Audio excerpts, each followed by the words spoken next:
Que é a hegemonia? Olavo de Carvalho. 0 hora, 1º de dezembro de 2002. Dois acontecimentos importantes da semana passada mereceram pouca ou nenhuma atenção da mídia brasileira: o estrondoso sucesso da visita de George W. Bush à Roménia e os 70 anos do genocídio soviético na Ucrânia. Claro, nenhum fato que deponha a favor do GUA ou contra o socialismo é admitido pela nossa classe jornalística, reduzida cada vez mais à condição de mera força auxiliar da revolução cultural gramsciana. Poucos povos têm a consciência histórica dos romenos.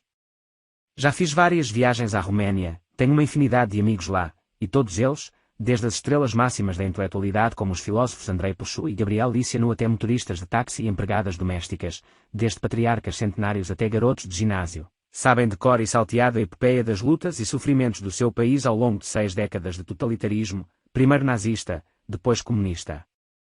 Mais ainda, têm uma aguda consciência de que nenhuma nação que tenha vivido essas experiências pode saltar alegremente para o futuro, varrendo o passado para baixo do tapete. Quando Pouchot, então ministro das Relações Exteriores, descobriu documentos que incriminavam seu amigo e mestre Dan Lazarescu como colaborador da polícia secreta do extinto regime, a decisão de divulgá-los deve ter-lhe doído como se cortasse na própria carne. Lazarescu, decano do Senado, historiador e erudito, era um ídolo nacional, além de grão-mestre da maçonaria, e por meio dele centenas de maçons e não maçons tinham encontrado o caminho da prisão e da morte. A revelação de seus crimes foi um trauma que poucas nações suportariam sem cair imediatamente em dúvidas inquietantes sobre o seu próprio futuro.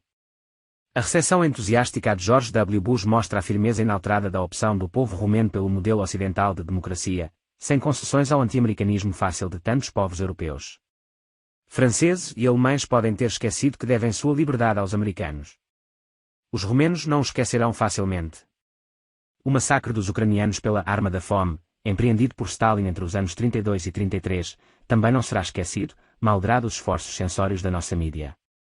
Negado durante décadas pela imprensa progressista chique do Ocidente, hoje é fato perfeitamente assimilado pela historiografia mundial, sobretudo depois que a abertura dos arquivos de Moscou e os trabalhos da Comissão de Investigações sediada em Montreal confirmaram o relato apresentado pelo historiador Robert Conquest no clássico Harvest of Sorrow.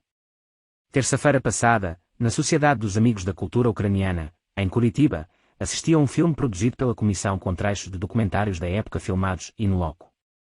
Foram 7 milhões de mortos, a maioria crianças, uma Biafra tamanho gigante, só que criada de propósito para a eliminação de resistências. Essa diferença, é claro, não absolve o socialismo africano. Num levantamento feito em 1985 pela ONU em 20 países da África assolados pela miséria e pela fome, todos, sem exceção, tinham adotado na década anterior políticas agrárias socialistas, controle de preços, supressão dos intermediários, toda a parafernália estatizante que, num país de agricultura enormemente produtiva como o Brasil, ainda há quem apresente como solução humanizadora.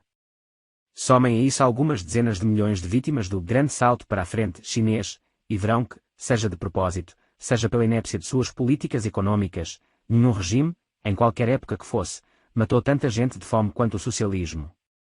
São coisas que têm de entrar em discussão no momento em que o governador Germano Rigoto, revelando um fundo mórbido de escrúpulos socialistas em sua mentalidade democrática, hesita em cortar os subsídios ao próximo Fórum Social Mundial.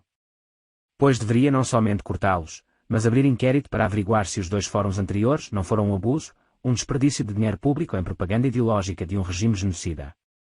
Porque tantas diferenças, tantos salamaleques, tantas obscenas genuflexões de democratas ante a propaganda socialista, como se esta, com todos os crimes hediondos que legitimou ao longo de um século, estivesse por isto investida de uma excelsa autoridade moral. O governo do Estado subsidiaria um congresso de propaganda liberal ou conservadora. E, se o fizesse, não se defrontaria no ato com o clamor petista por investigações e punições. Porque os democratas usam de 2 pesos e 2 medidas contra si mesmos, favorecendo o adversário para não dar má impressão. Quem não percebe nesse temor, nessa fraqueza, o triunfo da hegemonia esquerdista, que logrou desarmar psiquicamente o adversário, reduzindo-o a colaborador e escravo. Aqueles que creem que o projeto gramsciano é de transição indolor para o socialismo, é bom lembrar que Gramsci jamais abdicou da estratégia leninista de violência e terror. Apenas julgava conveniente adiar-lhe a aplicação até à completa destruição ideológica do inimigo de classe. Nesse sentido, nada acrescentou à técnica stalinista. O exemplo ucraniano mostra bem isso. Primeiro Stalin demoliu a religião, a cultura e a moral dos ucranianos. Só depois empreendeu o assalto à propriedade e por fim o confisco das reservas de alimentos, matando os adversários de fome. O timing da operação foi perfeitamente gramsciano. A demolição das defesas ideológicas dos democratas, no Brasil, já está bem avançada. Tão avançada, que eles se curvam espontaneamente à arrogância dos novos senhores, evitando magoar suas suscetibilidades com a lembrança de seu passado de crimes e perversidades. Um partido de esquerda muda de nome, e pronto. No relance, está absolvido de 4 décadas de apoio moral ao genocídio. Quem, na direita, goza de tamanho privilégio. Tão longe vai a subserviência, que ela não molda só o presente, mas remolda o passado. Num livro recém-lançado por um jornalista célebre, com pretensões a meticuloso registro histórico do regime militar, não encontro uma só vez a sigla KGB.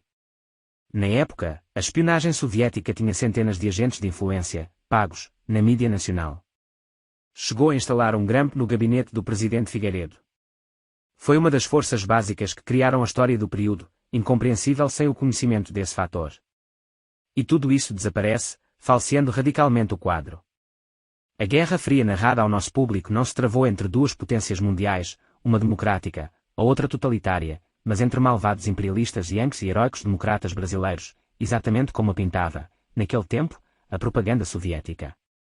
Hegemonia é isso.